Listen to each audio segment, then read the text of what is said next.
साथ सच का। नमस्कार, एम न्यूज में आपका स्वागत है। आपने सुना होगा कि कानून अंधा होता है, पर यहाँ पर थोड़ा उल्टा मामला चल रहा है। इस समय कानून तो अंधा है ही, हमारी सरकार भी अंधी हो गई है। सिवाय अपने उन्हें कुछ नहीं दिख रहा। अब तो लोग ये भी कहने लगे हैं कि स्वार्थी तो देखा बहुत, पर तुमसा नहीं देखा। हद होती है यार नजरअंदाज करने की। अब तो देश की हालत देखकर नजरअंदाज भी बोलता होगा बस करो, मैं भी अब नजरअंदाज नहीं कर सकता। दुनिया का सबसे निष्ठुर व्यक्ति भी भारत की दुर्दशा पर रो देगा। मैं अपनी ही बात करती हूँ। हमें यही सिखाया जाता है कि पत्रकार को अपने ऊपर कभी भी हालात को हावी नहीं होने देना है। अगर लाश भी देख लो तो द्रवित नहीं होना है, बल्कि सामान्य अवस्था में खबर को बताना है। पर हमसे नहीं होता है।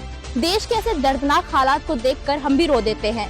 कैसे न रोए, कैसे न द्रवित हो, आखिर है तो हम भी इंसान ही ना। हमें तो संदेह उन पर हो रहा है जो देश की इस दर्दनाक स्थिति में भी अपना 20,000 करोड़ रुपए का बंगला बनवा रहे हैं। ये तो वो रुपए हैं जो हमें पता चल गए। आज हम आपको कुछ ऐसे आंकड़े बताएंगे जिसके बारे में आपको शायद जानकारी ना हो। क्या आपको पता है कि हमारे देश के प्रचार मंत्री अपनी खामियां छिपाने के लिए कितने रुपए खर्च करते हैं? हाँ, मैं प्रधानमंत्री की ही बात कर रही हूँ। मुझे पता है कि प्रधानमंत्री को प्रचार मंत्री बोलने पर कुछ लोगों को बुरा भी लग रहा होगा। जिन्हें बुरा लग रहा है लगे।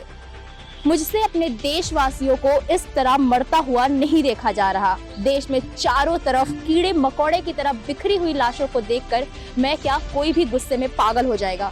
तो चलिए पीएम मोदी के उड़ाए जाने वाले पैसों के आंकड़ों को सुनिए। जो किसी के हित में खर्च ना हो उस रुपए को बर्बादी ही कहते हैं।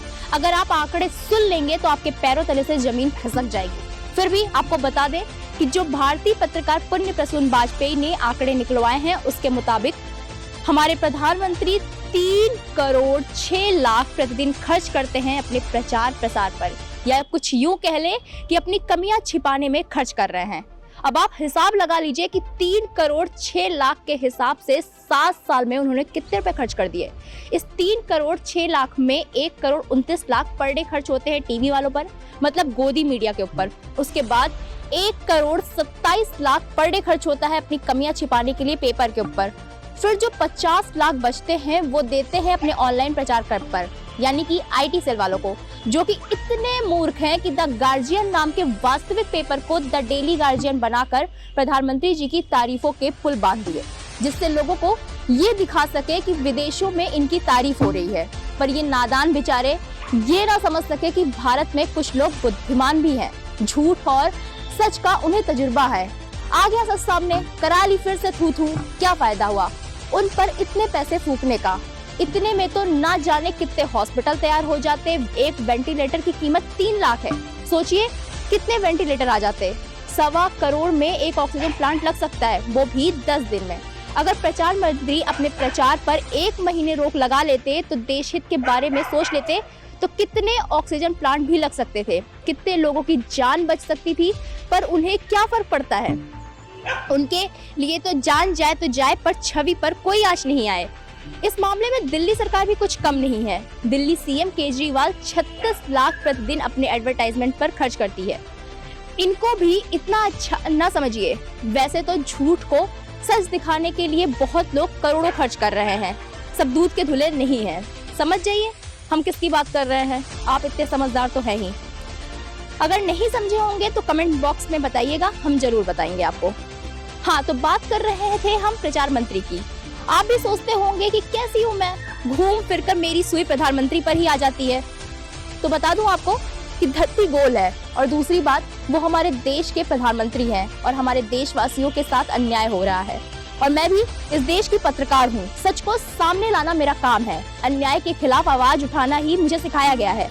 जो हमारे पीएम मोदी हैं वो सिर्फ अपने देश में ही नाकामयाब साबित नहीं हुए, विदेशी नीतियों में भी वो नाकामयाब हैं। सबूत देती हूँ मैं आपको। देखिए, इजराइल और फिलिस्तीन दोनों में कट्टर दुश्मनी है, क्योंकि इजराइल ने पढ़ लिख कर अपनी तकनीकी के माध्यम से खुद को मजबूत बना लिया है और फिलिस्तीन कमजोर रह गया। इजराइल बहुत ही चालाक है। जब भी फिलिस्तीन उस पर हमला करता है तो इजराइल उसकी जमीन छीन लेता है। इसी तरह से इजराइल ने फिलिस्तीन की आधी से ज्यादा जमीन हथिया ली है। अब फिलिस्तीन चाहता है कि इजराइल उसकी जमीन वापस कर दे, इसलिए बार बार फिलिस्तीन इजराइल पर हमला करता है। एक इजराइल पर ऐसा करेगा नहीं। एक बात और, जिस तरह अमेरिका इजराइल का साथ देता है उस तरह से बाकी मुस्लिम देश फिलिस्तीन का साथ नहीं देते हैं। एक हमारे प्रधानमंत्री जी हैं, देश में हिंदू मुस्लिम करके उनका पेट नहीं भरा तो विदेशी मामलों में भी हिंदू मुस्लिम करने लगे। माना कि इजराइल भारत का बहुत अच्छा दोस्त है, पर इस समय मुस्लिम देश भी हमारी मदद कर रहे हैं। एक शिक्षित विदेशी नीति में पारखी और जिम्मेदार नेता यही करता कि दोनों देशों के साथ खड़ा होता, दोनों देशों को समझाता और दोनों देशों में सुलह करवाने की कोशिश करता। पर नहीं, आदत से बाज थोड़े ना आएंगे। क्या हम गलत बोल रहे हैं? अगर हम सही नहीं दिखा रहे हैं तो सही क्या है और सही क्या होना चाहिए, ये कमेंट बॉक्स में हमें जरूर बताइएगा। तब तक के लिए मुझे दीजिए इजाजत। नमस्कार। If you like this video, hit the like button and press the bell icon to never miss an update from